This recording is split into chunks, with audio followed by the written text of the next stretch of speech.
So Jay, one time when I first met you, I came into your office, your real estate office, and you were on the phone. I wanted to talk to you, but of course you were occupied.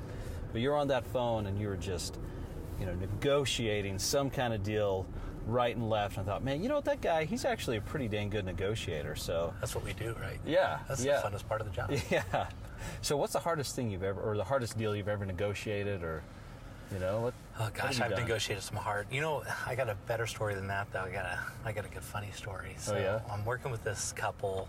They go through this house, and the seller's got this dog. Okay, it's like a lab. Beautiful dog, really, really nice.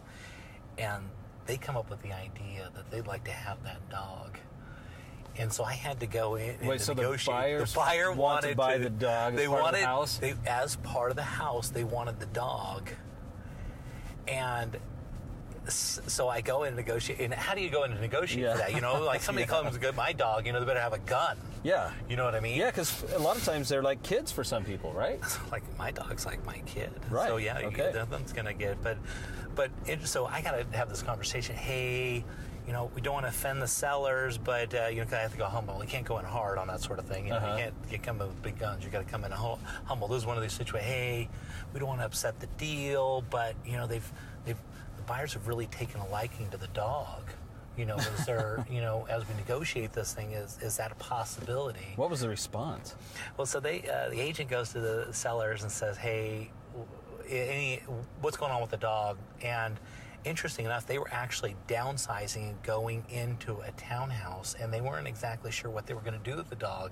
And so it actually was not this major. They actually were okay with leaving the dog. Really? Well, because that was the dog's home when it came down to it. So did you put that in the purchase contract? No, I didn't. It was just kind of one of those verbal agreements, But, because what do you do? I mean, the bank doesn't like to have terms like, they're throwing in a swing set. Oh, right, like the personal items. They don't like those things. Yeah. They don't want those on contracts because when they have to, if they were to have to go and foreclose or something, you can imagine what they would say with a dog. Yeah, and they also don't want that influencing the value of the home too on the appraisal side. Yeah, what's a dog valued at? Could be valued at a lot or nothing. That's right. So how would an appraiser? Could be a liability. Think about that. What would end up on the homeowner's insurance? Yeah, that's liability. What if it's an aggressive dog? True. No, it's part of the. Oh man, we might want to talk to an attorney about that. Yeah.